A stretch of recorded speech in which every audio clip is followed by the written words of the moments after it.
అసలు ఈ సమాజంలో ఎవడు చేసిన తప్పుకి ఎవడు బలి అవుతుండు?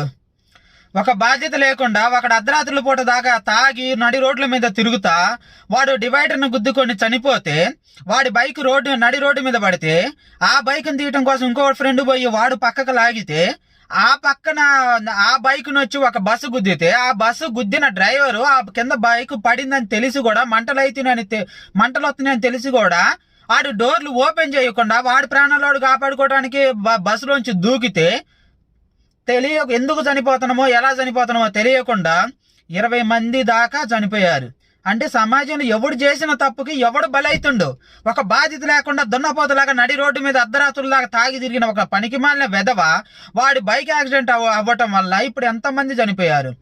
ఒక బాధ్యత కలిగి డ్రైవర్ డ్యూటీ చేసే అతను డోర్లు ఓపెన్ చేయకుండా తన ప్రాణాలు తాను కాపాడుకోవటం వల్ల ఎంతమంది చనిపోయారు?